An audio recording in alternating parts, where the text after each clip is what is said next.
be the one to break it to you, but sex education of the past failed us because birds and bees, they don't fuck. Welcome to Birds and Bees Don't Fuck, a podcast where we learn exactly how bad our formative sex education, or lack thereof, really was. I'm your host, Ariel Zadok. I am a producer, intimacy coordinator, and sex educator.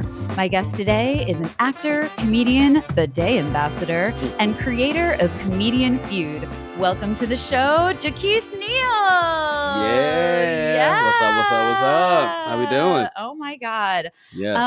Can I just start off by fangirling and saying how much I love your show? Oh my gosh. Thank you so much. It's so much fun. It's a lot of fun. I went just because Reggie was on the show and Christina and Dan and it was just a bunch of people that I knew. So I was like, obviously I got to go to this show. Yeah. And I never wear sweatpants. I'm just not a sweatpants bitch, but I just came from a pole teacher training. Yeah. And so I was like, fuck it. I'm just I'm running around. I was so tired. I was in the middle of also intimacy coordinating classes. It was at the end of this wild month. And I was like, I'm just going to go and relax and see this show. And then I wound up being on the audience team. You did. You were on the audience team. You were a part of the show. It's, it's really fun. I mean, I've been hosting lots of shows for years now, podcasts, live shows, comedy. I grew up in theater, so I'm very comfortable on stage. And I mostly do improv. Yeah. So I've hosted a lot of improv shows, been very lucky to have successful improv shows and stuff like that. But it's gotten boring to a degree where it's okay, the stress of producing an improv show does no longer having a fun set doesn't outweigh the stress. It's so much of the show, right? Yeah.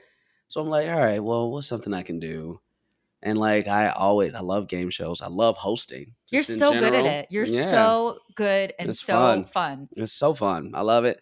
And so it is funny to me because I didn't necessarily come up with it. It's just Family Feud. Yeah, it's just who doesn't want to play Family Feud? But who doesn't want to play it? And so the way I figured it is, let's just do it right then. You know? Let's do it right. Let's, get a real podium. Let's get a real program. Let's make it feel like people who would never get a chance or probably would never get a chance to play the game, play the fucking game. And people don't have to say, oh, you want to come do a show? And you don't have to have any material prepared.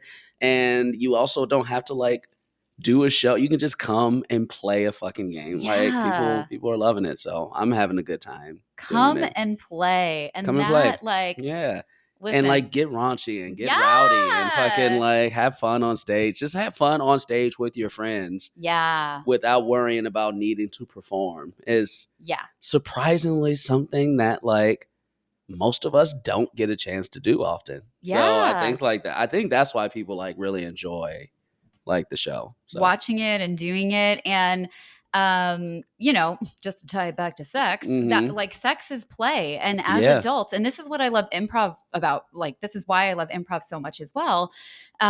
Adults don't get the chance to play. And I think it's one of the reasons why we have so many blocks around sex, because sex is play. But so often we're seeing it as this goal oriented, gotta have an orgasm or whatever, gotta give an orgasm. I'm going to give you I'm going to make you come. Don't make me do anything. Let's just play. Let's just play. Let's just play and enjoy and see what happens. And so I love any opportunities for adults to just be kids and be play, be silly, be playful. And your show does that. And it's so refreshing. I mean, it was so much fun to be on it. Yeah. I was stoked. I mean, that's something too that it's funny because Family Feud now has a celebrity Family Feud. Yeah. Which it's even more funny now. I don't because I like regular people playing game shows because celebrities they're not playing for anything, right?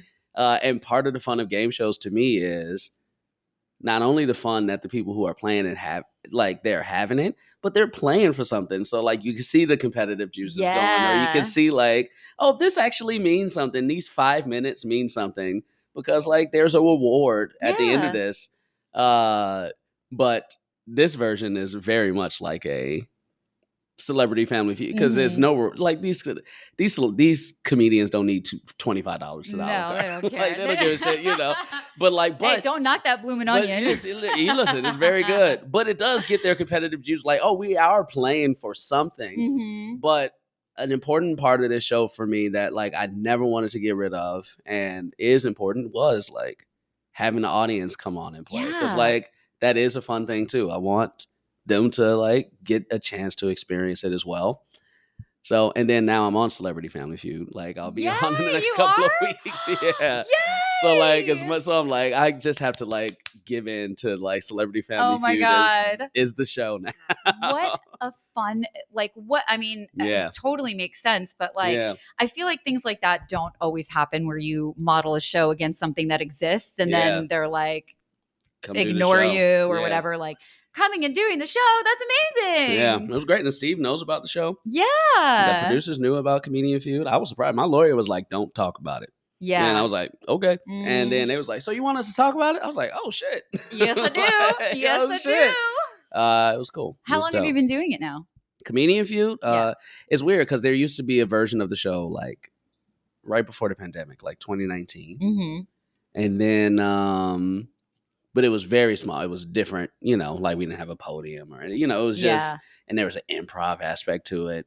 And I was like, this is too much work and it's not fun. Like the way that it's set up. And so when me and James, who's my co-producer, love that kid. When we brought it back, when we was like, we want to bring it back, we was like, let's do it the right way. Yeah. Let's take the improv element out, which is why now we have a stand-up in the middle. Because we need that time to get the audience team ready. Yeah, for the game. So smart. Yeah. It's purely function. But like we was like, well, if it's got to be function, let's make it fun. At the very least. And yeah, we've been doing it now for this version of it for over a year. We just had our 1 year show in May. Yay!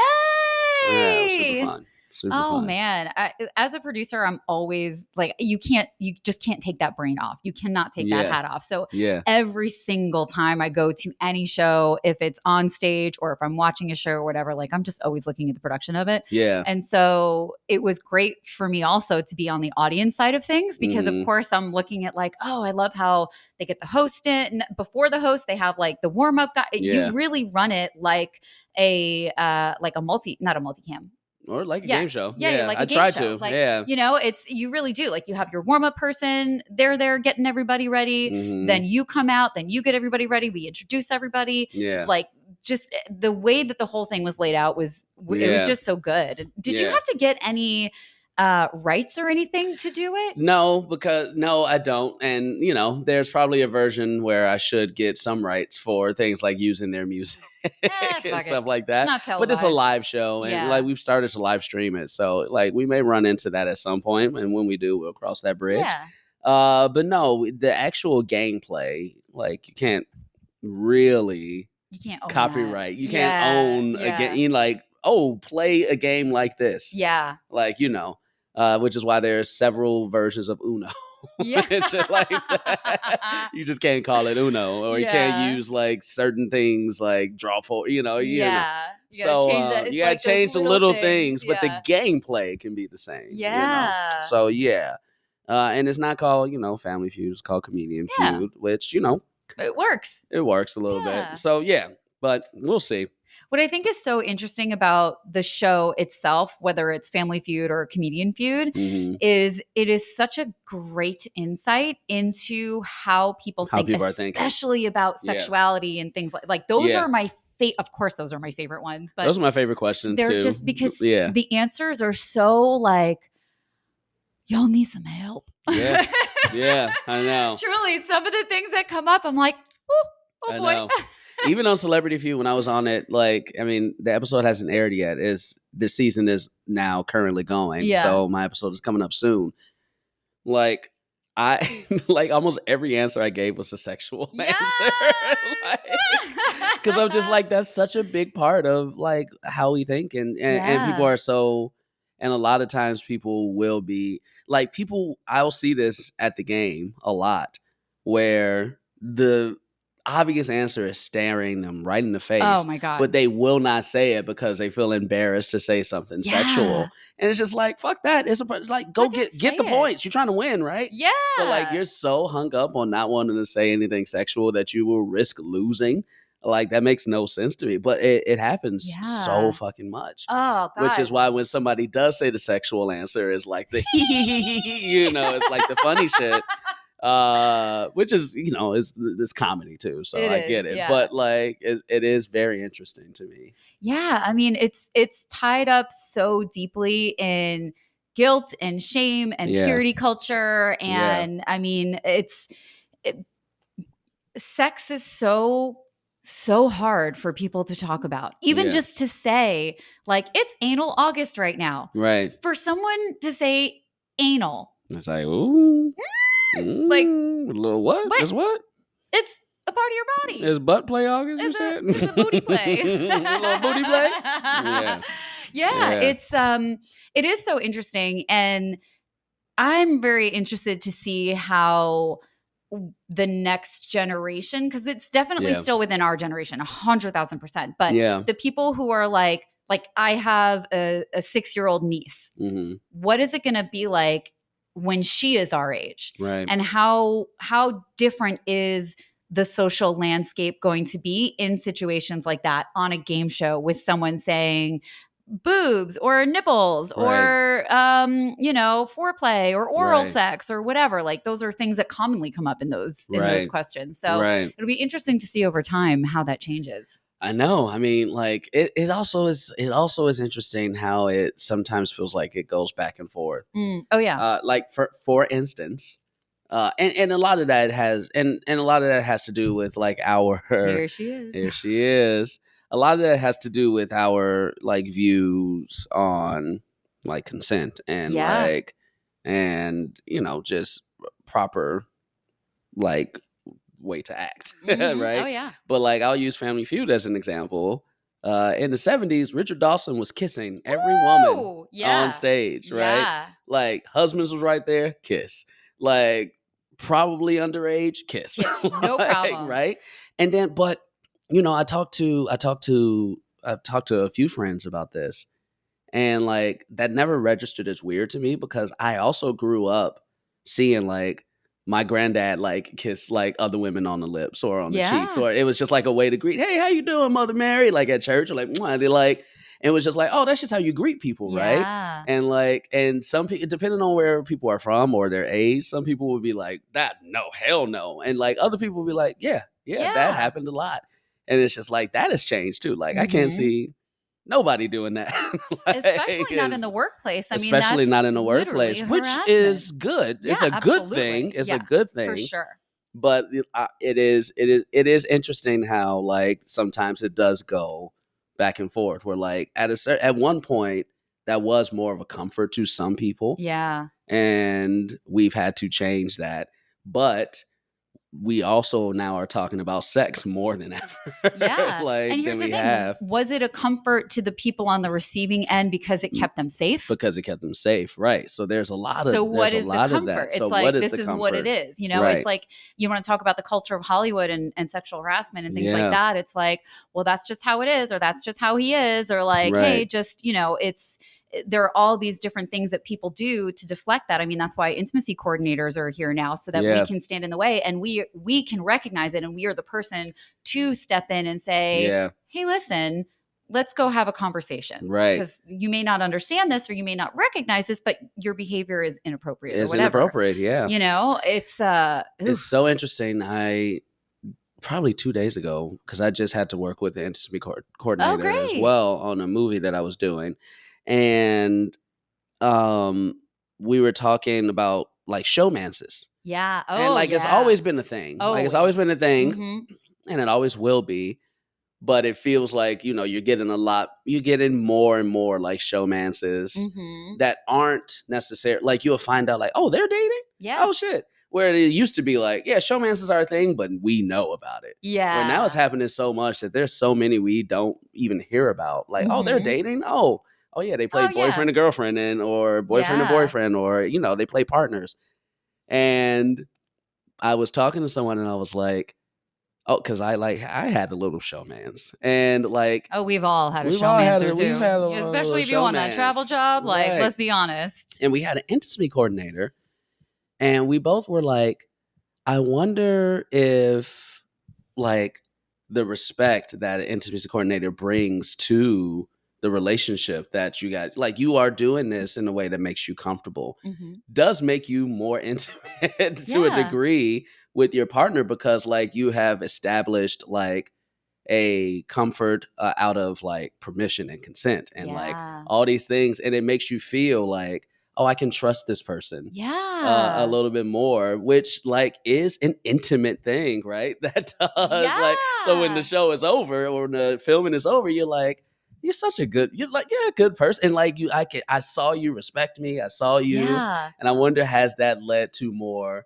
healthy but more showmances in today's world, in today's like entertainment world? It's a really interesting question, but I think you raised so many great points about the benefits of intimacy coordinators, because it's not. I think the idea is that like, oh, this person's just coming in to tell me how to do a sex scene or something else. Not But at all. We're really advocates for the actors, and we're there to make sure that everyone can perform to the best of their ability, because they know that they're being safe and respected, and that their boundaries are not going to be crossed. Right? And that's such an important thing. Yeah. Like, in establishing and healthy, especially like as we are growing as a society and learning what is like we've learning more and more about consent and things like that.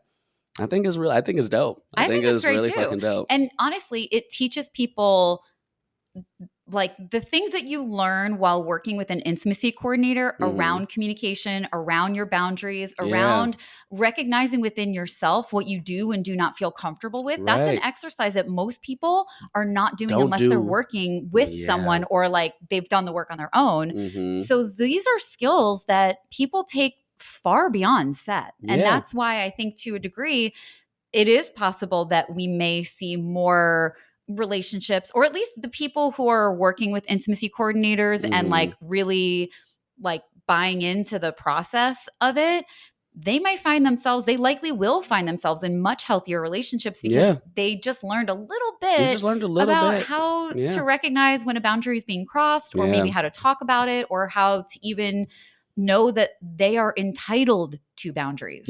Because so often we're taught, especially as actors, especially in improv, and we're taught to like override every red flag in our body, being like, I don't want to do this.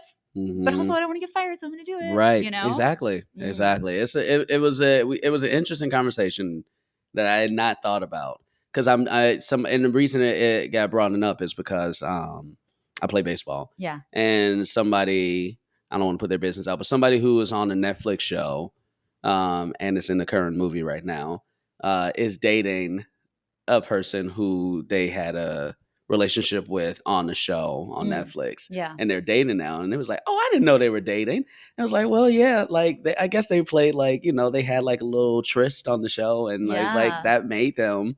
And they was just like, oh, like, and I've talked to her, and she was like, I just trusted him right from the beginning. Like, and I was like, that's what it is. It builds trust. It's a trust. Not it's a saying trust that you're going to do an intimate scene with someone and then all of a sudden you're going to be in a relationship. Fall in love. Absolutely. We are not saying that. No, but like, it does open up the doorway. When you again, like in relationship and on screen, when you trust your partner and you know that they are going to respect whatever you say. If you're like, hey, I'm here, we've reached my spot, don't want to do that anymore, and that's not going to be questioned. At the very least, it builds like a good just working relationship that can parlay into a good just relationship, whether it's friendship, professional or personal or intimate. Like it sets like a boundary that you guys have established from the beginning, that I think is a really, really dope thing, that was not a benefit that I like had even considered from like intimacy coordinators, because I was nervous as shit. Of course. And I was just like, I don't know what to do, or like I don't, I don't want to make anybody uncomfortable either, like, especially being a man. If you were in a scene with a woman, like there's power dynamics there, there's social context there, and that's again like what the intimacy coordinator is there to break up and like note the power in the room. Or especially if it was like if you're a series regular and you're have an intimate scene or a kiss with background or a co-star, like whatever. It's there's so many benefits. So every time I see, and it's usually like these old dudes, right, that are like intimacy coordinators, they're getting in the way, and everyone else is like, actually, this is pretty great. This is pretty awesome. Because for those of you who don't know, it's not fun doing a sex scene on camera. No, it's very technical. Yeah, it's very awkward. You're just like, hey, look, Sam Jackson says something very interesting that I don't know, like, I wonder what you would think of it, but it always stuck with me. He had a scene with Christina Ricci. Okay. In some movie, I think it was like Black Snake Moan, like back in the day, right? Yeah. That's a good one. And he was just like, it was uncomfortable for him for multiple reasons that seemed contradictory. He was like, hey, I want to make sure you're taken care of, blah, blah, blah. He also wants to be like, hey, if I get turned on, I don't want you to be like, I don't want you to think like this mother. If I don't get turned on, I don't want you to be like this motherfucker. I was just like, oh, I never thought about that. Like, if I get turned on, I don't want you to feel one way. If I don't get turned on, I don't want you to feel one way. It was a very interesting like concept that I didn't consider. And then when I had to do it, I was just like, oh, yeah. And you raise a really interesting point, because I think people, unless you understand sexuality and you've studied it, you may not be aware that your body is going to react in ways. Yeah. You can get a hard on and you can get wet without being turned on. Exactly. Just because somebody is physically aroused does not mean that they are consenting to any sexual anything. That is just a physiological response to stimulation. Yeah. That's it. Exactly. But that's why we use barriers. So depending on what the camera angle is and what the action is, you might have something between you that's as thick as a yoga mat to make sure that that's not happening. Right. At the bare minimum, depending on what again, the action and the camera angle is or whatever, you're going to have modesty garments that can have inside little barriers. So we're constantly looking. Yeah, exactly. Because it's a physiological response. It's totally normal. It's totally natural. Right. But with that physiological response comes a lot of feelings. One way, the other way, it doesn't matter. But when you have that person there to acknowledge these things and support you through those things, like it's mind-boggling that this is only now happening. It is. It's sad. It's mind-boggling. It's helped me even with like getting things like massages. Of course. Like years ago, like massages would be so like unrelaxing to me sometimes, because I was just like, I don't want this person to think my hard dick means I want a happy ending, baby. No. And so like I'm spending like half the massage like, don't get hard, don't get hard. That's hard. And then I talked to him, that's hard. That's hard. And I talked to a massage therapist, and she told me like, it's fine. Just, we want you to relax. It's our job, right? Yeah. And so like I started to break that barrier, and then you start to break like the toxic masculinity of it. So now I'm like, man, give me a man, give me a woman, give me or the homophobia of like things. You start to break all of that shit. And now I get a massage every month. 90 minutes, get in there, give me the strongest motherfucker you got. Yeah. It's so important for your body. It is. And the more we can talk about these things and the more we can normalize it and acknowledge, even as a massage therapist, to be able to just talk you through and say, listen, if it happens, it's a physiological response. Right. It's a natural response to your body being relaxed. Yeah, it is. I am stimulating your body in specific ways that is going to relax you. And I am moving the blood around in your body. And a hard-on is just the blood going to a certain area. Going to your certain area. Right. Whether that hard-on is in a clit or whether that hard-on is in a penis. Because by the way, if you have a vulva and you got a clit, that shit gets hard too. It's a hard-on. Everybody gets hard. Everybody gets hard. Everybody gets hard. I might have to name this episode that, even Everybody though gets hard. Such a small piece of this conversation. I It's love just it. funny. Yeah. Yeah. Oh boy. So you're a Chicago native. Chi-town. Chi-town. Did you grow up in the city or the suburb? I grew up in the city. Okay. Yeah, I grew up on the south side of Chicago. The famous south side. You know that like 100 symbol, like keeping 100? Oh, yeah. It's like the Wild Wild Hundreds in Chicago. I grew up in that area. So keeping 100 is like a Chicago term that has now permeated to the mainstream. But it comes from like, people who lived in the 100 blocks on the south side of Chicago. So I grew up around there. Lived in the suburbs like sophomore through senior year of high school. It's the only time I ever lived in the suburbs. Then I moved back to the city when I moved out for college and shit like that. But you're like, I don't like these. Yeah, sidewalks. but I lived all over Chicago. South side, I lived in Hyde Park where the Obamas lived. Oh yeah. Lived on the north side, Lakeview, Boys Town, Wrigleyville, all the shit. Downtown, lived downtown because I went to college downtown. So yeah, all over the city. Damn, you are Chicago. True city boy. True city boy. Yeah. So what was the earliest memory you have of sex education there? I don't. That was just a funny thing, like sex education, is very weird because it was also like, and I think about this often, we weren't really taught sex education, right? And this is also during a time in the 90s and early 2000s where like media was different and like the things that we were taught or the things that were coming to us and we thought we were being taught or we were being taught, but we shouldn't have been taught were like a lot deeper. Yeah.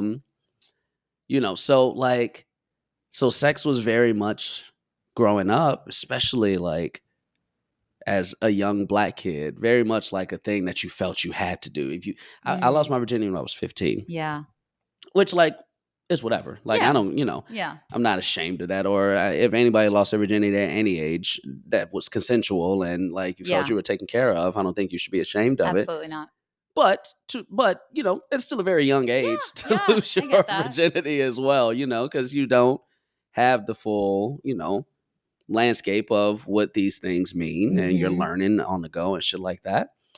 But it was very much like a thing like you gotta do it or you ain't a man. Yeah, I'm not a man. I'm 15 years old. I'm a boy. I'm a fucking child. Yeah, I'm a fucking child. Yeah. Yeah, no, it's so true. Or things like that. So a lot of the sex education that we would get was through media or through just talking to your friends and through hip hop, for me, Totally. or, things like that, or through, television shows and conquest of a woman and like all these things that we were taught like in media.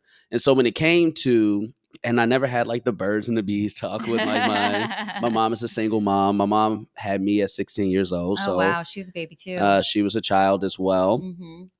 Great. By Shout out to mama. Yeah. By every metric, I should be what they consider a statistic. And she made sure that was never going to be the case. So Good best person in the world. Yeah. So hard. But like, and I also grew up in a Christian household. So like there was no sex talk, but it was also a different time. 90s were a different fucking time. Like we was watching anything on TV too, so it was just a different time. So when it came to like formal sex education, I don't even really remember it. Like I don't remember it. It wasn't, I'm sure we talked about it in health class, but it was also at that time frame. Like I went to, I was born in 86. So like, at that time, the whole bringing a banana and putting a condom on was not really a thing anymore in school, so it was just kind of brushed over. It was no real sex education. It was just sex talk, however you got it. Type thing, right? It's so true. And I'm 3 years older than you. So we would have had like a lot of the same media. And I'm trying to think like you just, I forget what it was that you said, but it made me think of Bill Clinton and like such a huge piece of our formative sex education really was watching that whole thing play out on the note. Yeah. Like even if you weren't like, let's say you grew up in a household where you couldn't watch any television or movies or nothing rated R, nothing rated PG or anything like that. We had the Bill Clinton, Monica Lewinsky trial playing out right in front of us, and the blue dress and the way that she was slut shamed and the way that everything was about her, this poor young girl. Like, oh my God, the way that the media treated her and it's fucked up. It's so fucked up. Yeah. And the way that he lied about it and like, you know, you would just be hearing about oral sex on the news all the time now. Or not only that, or the cigar in the pussy, and like all these weird fucking things that like became lexicon for what sex should be or was, and things like that. Yeah. Or that it was bad, but you know, it wasn't. And I'm sure that they did talk about the power dynamic, but again, everything was so focused on her and slut shaming her and how, you know, like he lied, but it's her fault. Yeah. Which is like, he's the one that cheated, but it's her fault. Yeah. Like she's like this vixen, but it's like, are you fucking kidding me?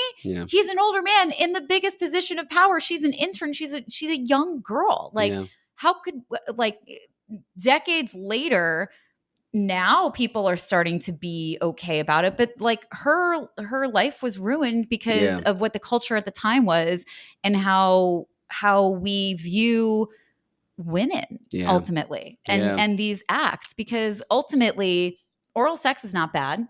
If you want to put a cigar up your pussy and like everyone's having a good time and everyone's consenting, not a problem. The problem is the positions of power that were at play, right? And how the context of that relationship. So and that's what we grew up with. Yeah, you know, we grew up in we did. And watching kids. And even also like our cartoons, like, you know, I'll go back and watch like even Rugrats or Ren and Stimpy and like see all these like sexual innuendo like things that we like just went over our heads as kids and shit like that. It was a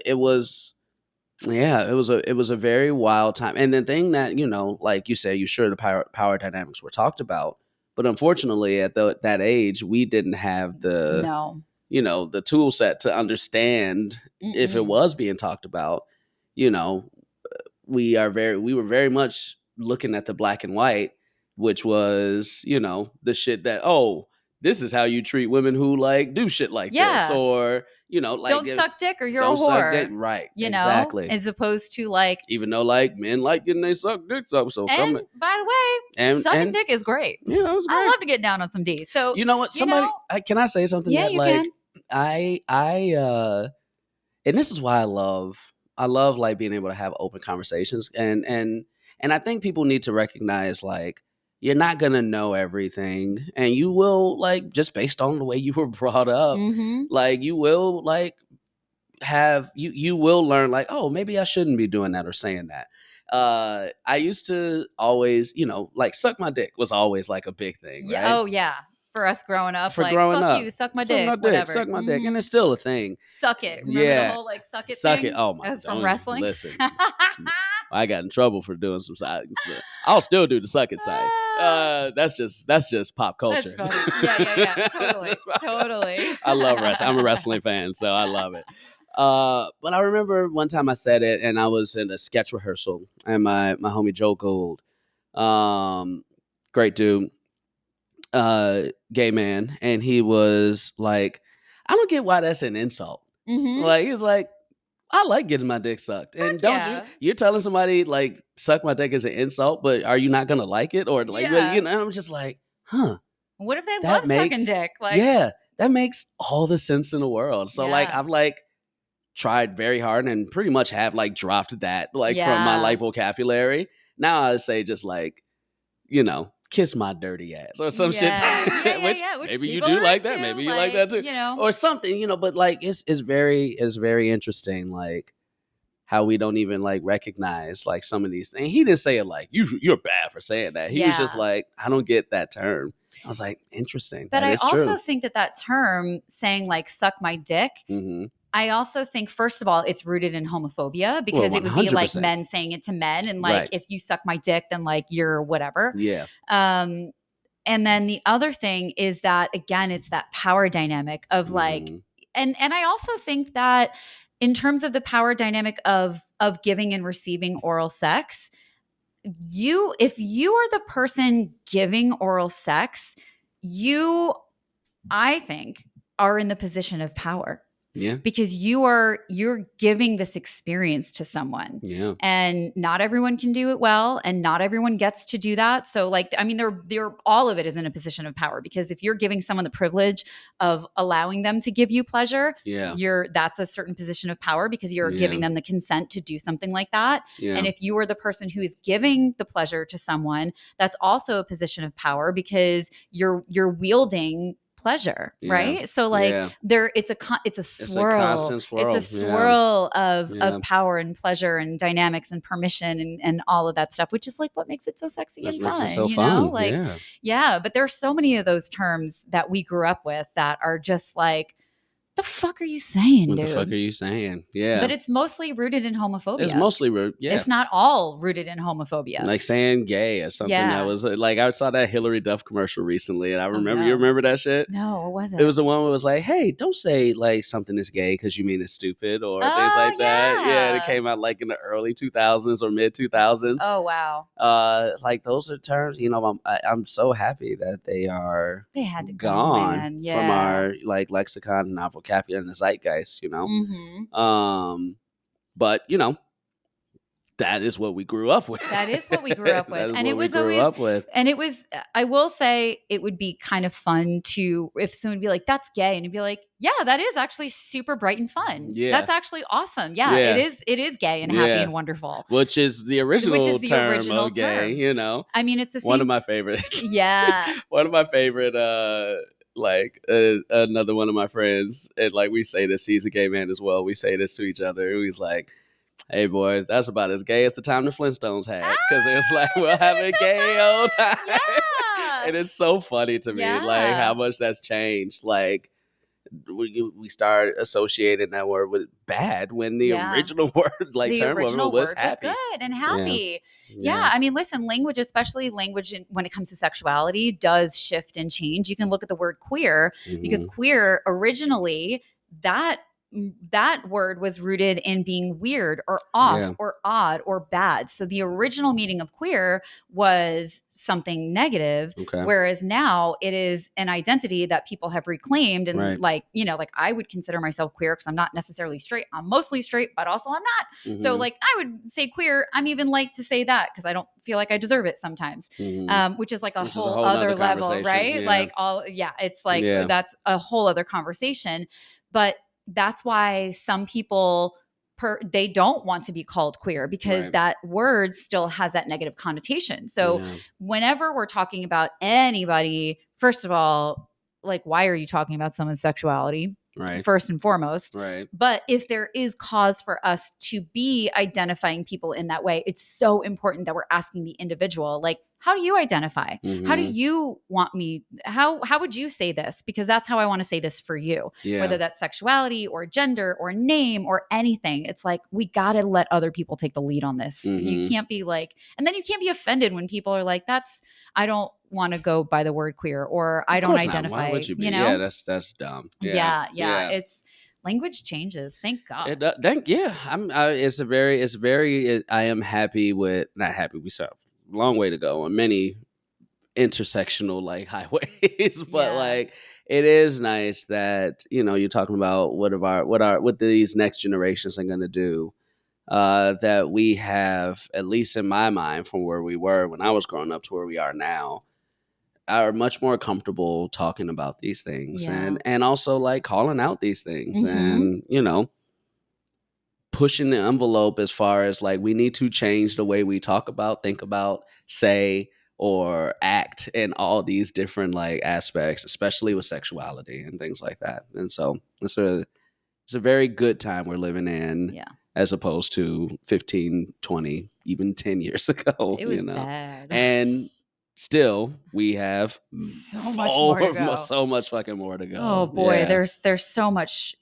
All the phobias, they're still they're running rampant still. Like Dr. Ruth would not be popular today.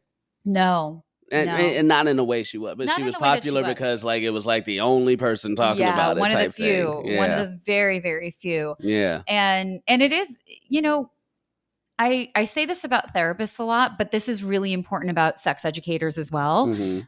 We are not all created equal. That too. So just because somebody is, and intimacy coordinators too, like anybody, like therapist, intimacy coordinator, sex educator, we are not all created equal. Mm-hmm. And there are people that you can work with that will do a lot more damage than good. Yeah. So that's something that people just kind of need to be aware of. You have to find what, you know, because it's a very individual thing. Yeah. And so you can't take something that is very individual and present it as very black and white or very cut and dry or, you know. And there are a lot of people out there, you know, I get that they're trying to do good and everything like that, but there are plenty of like sex educators and therapists and whatever who are homophobic, who are transphobic, who are not teaching inclusivity, who are racist. Like they're not doing the work to be inclusive and accurate and all of those things. So it's that just comes back to authority, right? Like it's like doctors. Like you just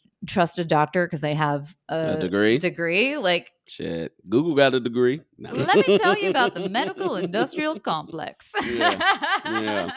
It's wild. It's wild. So in your upbringing and your journey through, you know, learning on your own, when do you feel like you started to shift your perspectives on things, like the words that you say, or just this culture of like you were saying with toxic masculinity? Because especially as a man, you know, and I think I'm totally making assumptions here, but I think especially as a Black man, it's probably a lot of pressure, especially because of like rap and culture. And I mean, the culture. Listen, I'll say a few things to this point. Well, first I'll say, like, as far as the win, I think it's and I think it has to be. It's an ongoing, you know, shift in perspective, and I think that's a good thing.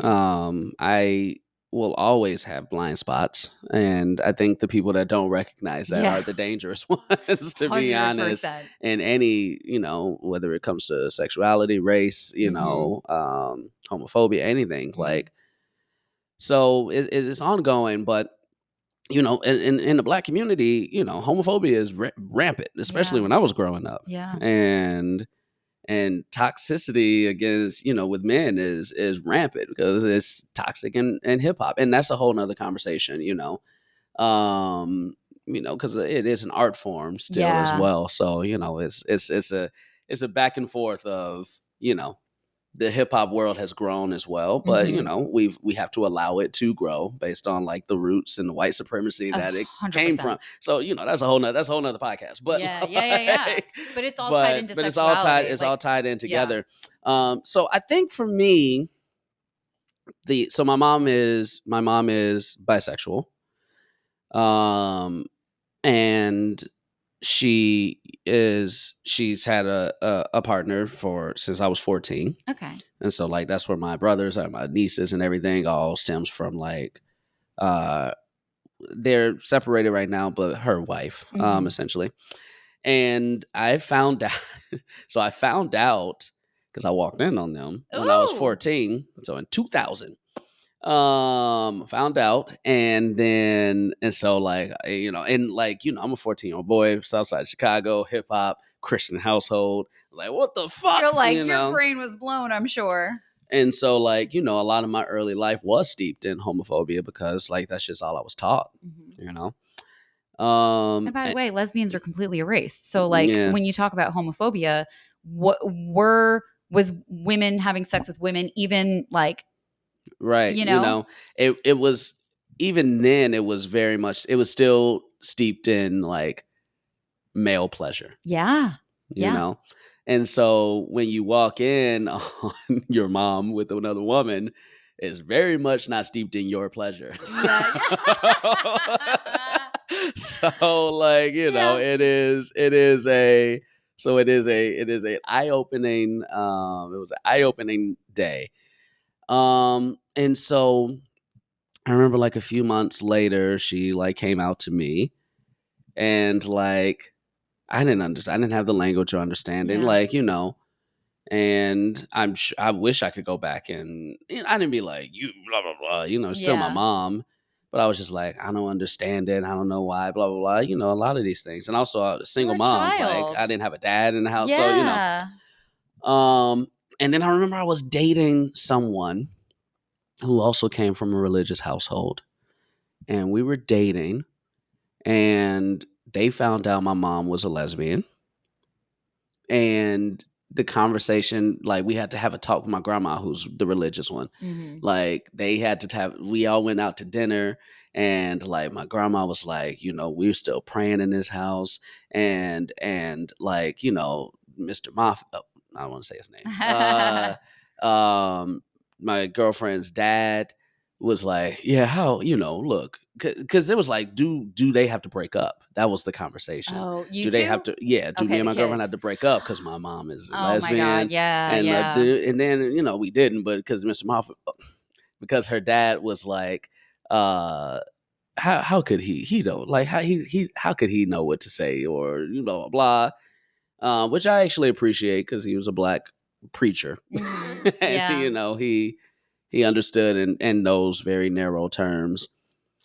And then for a little bit, like for like, you know, a few months after that, it was very much like I started to realize, why am I ashamed of my mom? Yeah. You know, like, why am I ashamed of who she is? Why am I ashamed of like why would I have to break up with a girl because like my mom is it all started to, it started to click in my head, like this is wrong, and this is not, this is dumb. This is dumb. And I think that's when it shifted for me. So like somewhere in like the and somewhere in like the 16, 17 age range, where it was like, oh, this is homophobic and the church is bad. And like, like all these things of like, I was like, all right, let's start to, you know, change this mindset. Like it is okay who you are, blah, blah, blah. So I would probably say that was like a very pivotal moment for me. And I know that's like also about homophobia, but sexuality, you Of know, and course. sex and things like that. And also this same girl, I was, and it started to like, I started to like realize like how much of it was bullshit and fake. Like we would go to church and we would, she would praise Jesus. And I remember one time, like, you know, they found like, they was like, I know y'all there, y'all better not be doing nothing. He's like, oh, praise Jesus. And then we come home and then like, she would be like, we would fuck. Yeah. And so I'm like, what is this? What is this? What are we doing here? Like, it's bullshit. It's all bullshit. So yeah, right around that time is when I started to kind of have a shift about what sex meant and sexuality, and my own like wants and needs and desires as far as like the partner that like I wanted and things like that. And it's just been an ongoing like process from there, just out of wanting to grow and know like the proper things to proper things is probably not the correct term I want to use. The know the ways that like we can be harmful and the ways to not be harmful. Like harm reduction, reduction. Yeah. So yeah, and that's, I mean, that's a really great age to start learning that, and really like to start having that self-awareness, because you were really young still, like 17, 16, 17, 18, like that's all really young. Still young. You're still like super, I mean, your prefrontal cortex still had like years to go. So that was like, you know, and to have that wherewithal. And you're right. I mean, this is stuff that you literally never stop.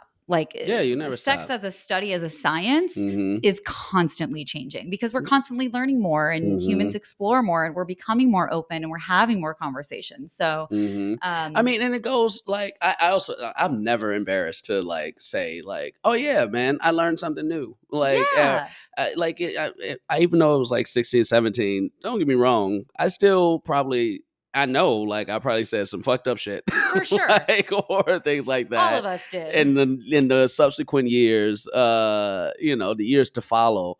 But then, like somebody, I've always been the type where even if like I get annoyed, somebody would say something, and now I don't do that anymore. But like I would be like, oh, I guess I should like hear, like that's kind of always been my mindset.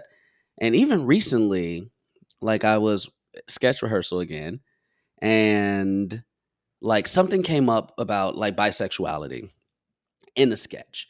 And like when you do sketches, you ad lib shit, and I'm an improviser too, so like you add things, like that feel funny and stuff like that. And something came up, and like where like one of the characters was bisexual, and then I was like, really? Right? Like that was the joke. And like that started to be a joke. Like we started to add that in, and then I remember talking to shout out to my friend Kosser, Muhammad, and I asked her and was like, hey, because like something internally in me was like, maybe this isn't a joke, right? And I asked her, it was like, hey, like, does that joke translate, or is it like, I know it'll get laughs to the people, but like, tell me. And she was like, no, because it probably, she explained to me, it sexualizes somebody's sexuality in a way. And I was like, huh. And so I dropped it, and like, but that was a learning moment, and that was 3 fucking years ago. Good for you. So like, it's an ongoing thing, you know what I'm saying? So listen, I learn things even today, you're going to. Exactly. I mean, that's the only way we can get better. And let me tell you, it is fucking scary to be a sex educator because I'm constantly and intimacy coordinating and all that stuff.